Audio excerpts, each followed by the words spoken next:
Movie शुरू होती है और जॉर्ज क्लूनी जो कि मूवी में डैनी ओशन का नाम से किरदार अदा कर रहे हैं, वो पहले सीन में जेल से रिहा होते हैं और अपने partner in crime rusty Ryan से मिलते हैं। रस्टी का रोल ब्रैड पिट अदा कर रहे हैं, जबकि डैनी इस शर्त पर रिहा हुआ करते हैं कि वो अपना शहर नहीं छोड़ सकते, लेकिन वो कानून की खिलाफ वर्जी करते हैं। और फिर अगले सीन में हम देखते हैं कि रस्टी और डैनी कैलिफोर्निया से लास वेगस की तरफ जाते हैं। यहाँ पर ये दोनों अपने एक पुराने साथी रूबिन से मिलते हैं, जहाँ पे ये दोनों रूबिन को एक चोरी का प्लान सुनाते हैं। पहले तो रूबिन इस चीज को मना कर देता है, लेकिन मजीद डिटेल्स जानने के बाद इन्हें हाँ कर देता है। बेसिकली इन सब का प्लान होता है कि लॉस वेगस के 3 बड़े कसीनो को लूटा जाए, और इन तीनों के तीनों कसीनो का मालिक का नाम होता है टेरी। टेरी और रूबिन की पुरानी दुश्मनी होती है, जिस वजह से रूबिन इनका साथ देने के लिए मान जाता है। इसके साथ साथ रूबिन इनको फाइनेंस भी करता है। मजीद प्लान डिस्कस करते हुए ये बात करते हैं कि द बिलाजियो नाम का एक कसीनो है जो सबसे बड़ा है, और इन तीनों कसीनो की कमाई इसी कैसीनो के अंदर आया करती है। अगर हम इसको लूट लें तो हमें किसी और कैसीनो में जाने की जरूरत नहीं है, और वहां पे वो एस्टिमेट लगाते हैं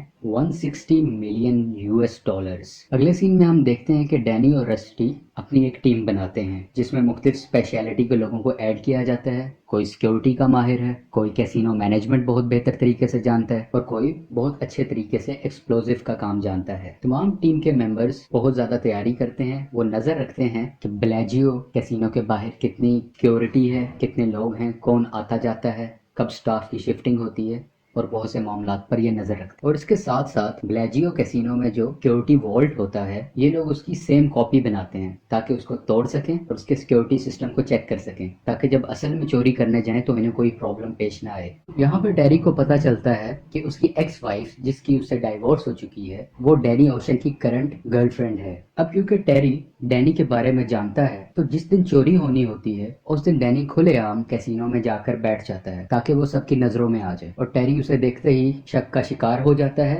और वो डैनी को पकड़वाकर एक कमरे में बंद कर देता है। यहाँ पर एक बाउंसर डैनी को मारने के लिए आता है, लेकिन डैनी ने पहले से ही सेटिंग की होती है। उसी बाउंसर को डैनी ने बहुत से पैसे दिए होते हैं। वो डैनी की हेल्प करता है छत पर चढ़ने के लिए, जहाँ से हम देखते हैं कि डैनी की कुछ टीम वहीं से एंटर होकर उस कमरे में आती है ताकि वो सिक्योरिटी रूम तक पहुंच सके, जहाँ पे वो वॉल्ट होता है और उसमें बहुत से पैसे हैं। अब ये तिजोरी वाले कमरे में पहुंच चुकी हैं। वहां पे ये तिजोरी को सीज करते हैं और इनकी टीम अपने काम पर लग जाती है। अब हम देखते हैं कि रस्टी, जिसने एक मोबाइल फोन टेस के कोर्ट में डाला होता है, जैसे ही इसकी रिंग होती है तो रस्टी कहता है मेरी टेरी से बात करवाओ, और टेरी से बात के दरमियान रस्टी उसे कहता है कि तुम्हारी तिजोरी सीज कर दी गई है, अब ना तो तुम पैसे बाहर लेके जा सकते हो, ना तुम्हारा कोई बंदा अंदर जा सकता है, तो बेहतर है कि आधे पैसे तुम मुझे दे दो और आधे पैसे अपने पास खुद रख लो, तुम्हारे पास सिर्फ यही हल है। जब टेरी कैमरे से अपनी तिजोरी को देखता है तो वाकई उस कमरे का हाल बहुत बुरा हुआ होता है। वो ये भी देखता है कि इस रूम में वाकई चोर घुसे हुए हैं और ये रूम अंदर से लॉक भी है। अब हम देखते हैं कि स्वॉट टीम, स्वॉट बेसिकली एक पुलिस की स्क्वाड होती है, वो यहाँ पे एंटर हो जाती है। स्वॉट टीम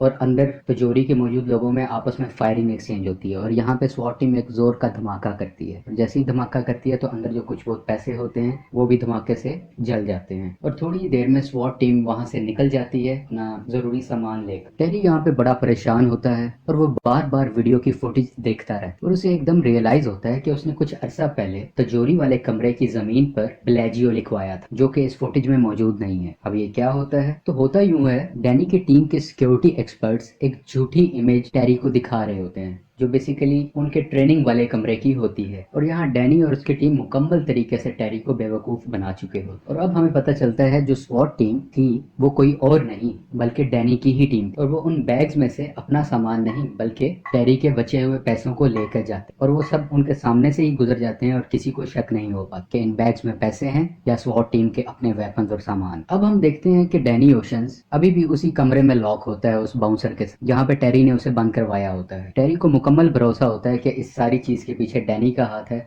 लेकिन डैनी बहुत मासूम बनता है और वो इस चोरी में इन्वॉल्वमेंट से इनकार कर देता है। टेरी गुस्से में आकर डैनी ओशन को पुलिस के हवाले कर देता है, क्योंकि उसके पास कोई पुख्ता सबूत तो नहीं थे, लेकिन डैनी ने एक कानून तोड़ा होता है, जो हमने मूवी के शुरू में जाना था कि उसको कैलिफोर्निया छोड़ने की इजाजत नहीं थी, जबकि वो कैलिफोर्निया से बहुत दूर लास वेगस में आ चुका। अब हम डैनी की टीम को देखते हैं, क्योंकि इनका प्लान ये होता है कि पैसा लूटने के बाद सब बराबर हिस्से में एक दूसरे से पैसे बांट लेंगे, और वो सब एक दूसरे से बांट लेते हैं और अपनी अपनी मुख्तलिफ जगहों पर चले जाते। कुछ महीनों के बाद डैनी ओशन जब अपनी सजा पूरी कर कर निकलता है तो जेल के बाहर हम रस्टी और टेस को देखते हैं जो डैनी को पिक करने के लिए आए होते और वो यहाँ से कहीं दूर चले जाते। लेकिन टेरी को अभी भी इस पर शक होता है और यहाँ पर हम देखते हैं कि टेरी के कुछ लोग इनका पीछा कर रहे होते। टेरी कुछ नहीं भूला होता, उसको मुकम्मल एतमाद होता है कि इस सब के पीछे डैनी का काम है और वो इनका पीछा करके अपने पैसों तक पहुंच सकता है। और यहीं पर ये मूवी खत्म हो जाती है। अगर आपको ये मूवी पसंद आई है, इस मूवी की एक्सप्लेनेशन पसंद आई है, प्लीज लाइक करें, शेयर और subscribe. Thank you so much.